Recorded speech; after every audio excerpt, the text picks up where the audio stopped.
Entrada 1, 2, 3, smile. Ramadan Day 21 na tayo today. 9 days more to go na lang. Matatapos na rin tayo. Ang soup naman na napili nila today ay gum soup or wheat soup. Isa lang yan. Or Ramadan soup ang tawag ni Amo dito. So una ay nagpapakulo tayo ng karning baka dito. Laman lang yung pinapakuluan ko dyan. Walang halong buto-buto. 3 piraso lang yan dahil para lang yan sa sabaw. Yung isang pirasong alang yung nagamit ko dyan. The rest na pinakuluan ko ay nilagay ko sa freezer. Naglagay lang ako doon ng luya at paminta at bay leaves. Sa kabilang pa, nagpakulo tayo ng 1 cup na wheat. Whole wheat ang gamit ko dyan. At sa wakas, may request si Basma sa lunch namin. Ako, si Belle, si Basma at si Asis. Yung dalawa naming alaga na hindi nagpa-fasting. Piniritong manok, Filipino style, asin lang yun. Sinet aside ko muna. Asikasuhin muna natin yung chicken para sa spaghetti. Oops, 1, 2, 3, smile. Para makamarinate at habang nagpapakulo tayo ng karne at nagpapakulo tayo ng whole wheat para sa soup. Meron ng chicken na nakamarinate para sa spaghetti. So, gumamit tayo dyan ng chicken breast, pinalapad or pinanipisan. And then, gumamit ako ng tenderizer tools para mas lalo pa siyang lumambot. Imamarinate natin yan sa paminta, paprika, garlic, asin. Naglagay tayo ng olive oil, naglagay tayo ng itlog at gatas. Imamassage natin mabuti yan para mahalo lahat ng mga ingredients at manuot talaga sa manok. And then, ikabira natin yan ng cling film at ilagay muna sa fridge. Nagpainit ako ng mantika para iprituhin ko na yung manok na ni-request ni Basma sa aming lunch. And para hindi masayang yung oras ay nagbalot tayo ng sambusa beef.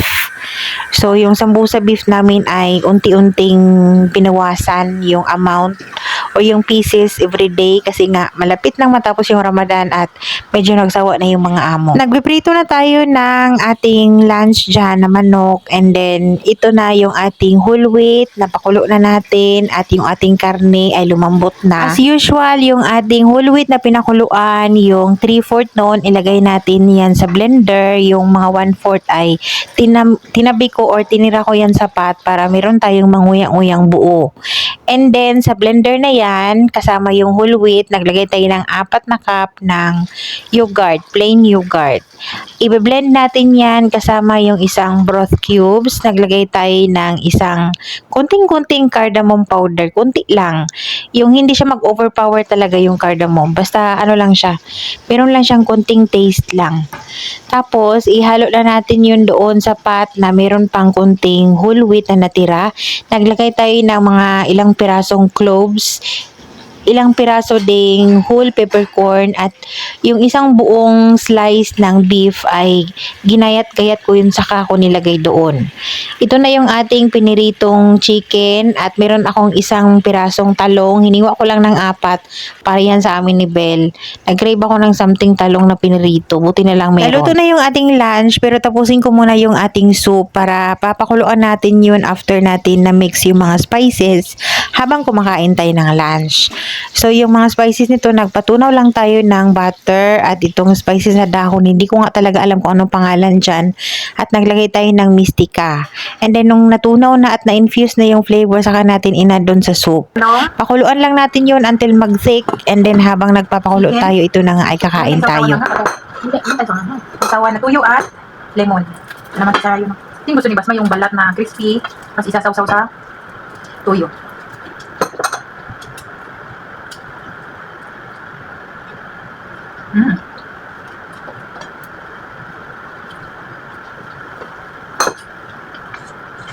Parang ulan-ulan kami dito.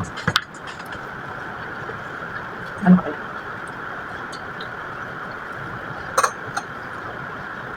Gusto ko yung bagat ng akin na. Mukha yung kayo rin. Balat ng talong? Alam. Ayaw ni Bel yung balat ng talong. Di sana nilagot na lang yung kainin mo. Hindi sumit ka lang. Kinakain ko to, pag yung sa atin, ewan, matatitigasan ako sa kanya.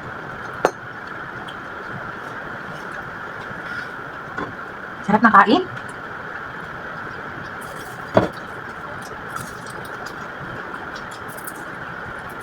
Yung na-breakfast nito, wala pa dito sa bahay. Ano punta? Umalis sila.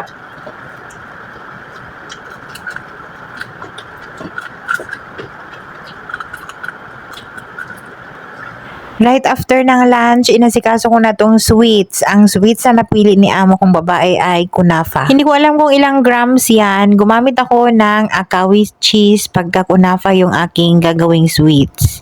So, hiniwa ko lang yan ng super nipis at parang cubes na super liit. Parang mince na yung cut niya.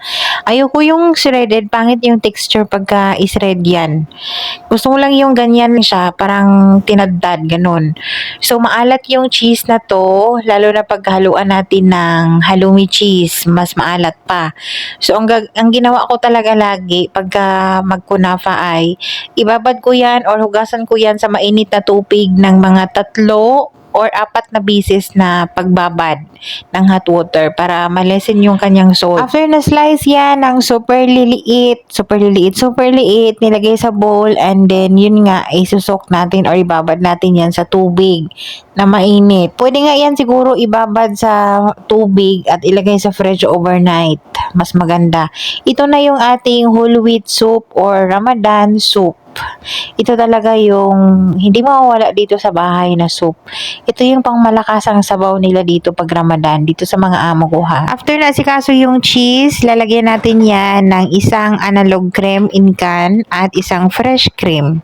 Yung fresh cream na yan, ginagamit nila yan pag kakain sila ng dates.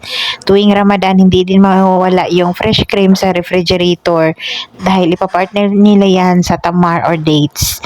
And then yung ating kunafa dough, enough lang yan para sa ating baking pan na gagamitin.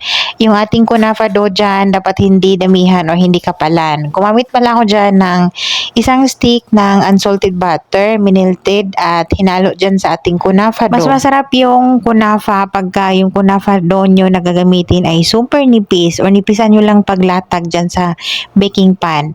So yung aking baking pan dyan, enough lang talaga yan para sa amin dito sa bahay. Super liit lang yan. So yung ating cheese, inubos ko yun, 2 cream, isang fresh cream at isang analog cream. Enough talaga yan dyan sa baking pan na yan. So kung nakikita nyo minsan, meron akong upload na kunafa na nagdouble ako ng cream kasi malaki yung ating baking pan. Medyo damihan natin ng cheese, damihan natin ng cream at damihan din natin ng kunafa dough. So dahil sa maliit lang to, liitan lang din natin or kuntian lang natin yung mga ingredients. Yun, ilatag natin yung kunafa dough na merong butter. I-flatten natin gamit ang kamay and then ilagay natin yung cheese. Then nag-sprinkle ako ng konting-konting cardamom powder. Kunti lang talaga. And then naglagay ako ng 2 tablespoon. Nag-sprinkle din ako ng 2 tablespoon ang sugar. And then saka natin itap yung remaining na kunafa dough na nilagyan ng butter. Manipis lang dapat din, pati sa top. Para mag-crispy siya. Yung una ko kasing gawa, unang Ramadan ba yun? First day yata ng Ramadan. Sobrang kapal ng ginamit kong kunafa dough. Hindi talaga siya nag-crispy. Or nag-crispy man siya, pero pag lumamig, hindi na siya crispy.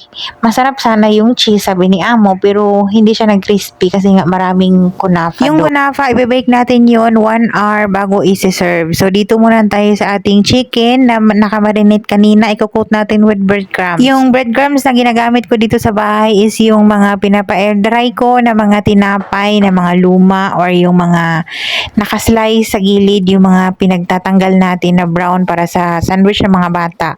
Para hindi masayang gagawing breadcrumbs. So ito yun. Magagamit talaga namin dito sa bahay dahil lagi kami nag-spaghetti. At yung spaghetti dito ay may itong chicken schnitzel na partner. For the sauce naman, nagisa lang ako ng kunting sibuyas at kunting bawang dito dahil meron tayong leftover na spaghetti sauce. Nilagay ko lang yan sa freezer para hindi masayang at hindi masira. So, ano na yun, malasa na. Kaya nag-add na lang ako ng kunting ready to use na spaghetti sauce in can. Nag-add ako ng kunti. And then, naglagay ako ng kunting asin, paminta. Naglagay ako ng bay leaves at oregano. So, pakuluan lang natin yun ng very light. So, okay na yung ating sauce. Nagpakulo na tayo ng pasta para sa spaghetti at ready na yung ating sauce. At nagpakulo na rin tayo ng broccoli or nag-steam tayo ng broccoli para merong aside na kulay. Nung al dente na yung ating spaghetti pasta, tinanggalan natin ng tubig at naglagay tayo ng butter. Hindi na natin hinugasan yan. Nilagyan natin ng butter habang mainit pa at naglagay tayo ng dried oregano leaves.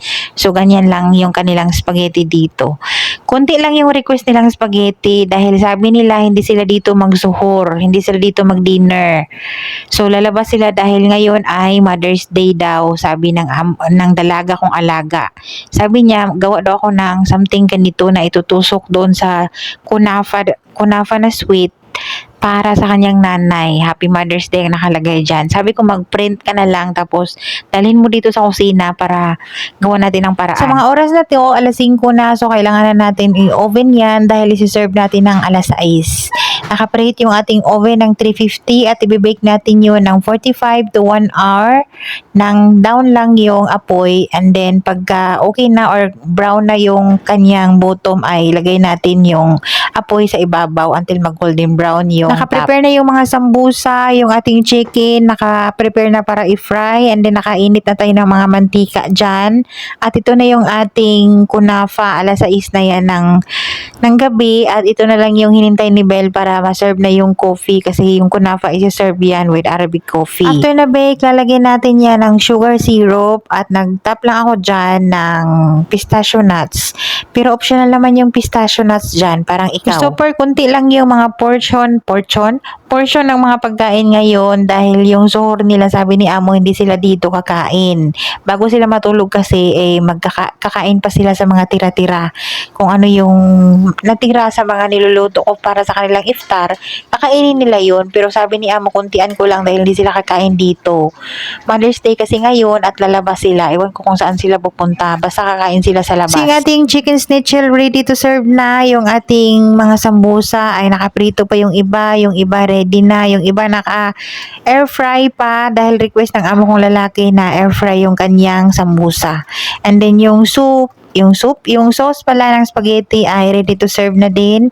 Ito yung kanilang mga sambusa at itong pasta ininit ko sa microwave. At ready na rin yung ating wheat soup or Ramadan soup. That's it for today's vlog and today's Ramadan series. Thank you so much for watching.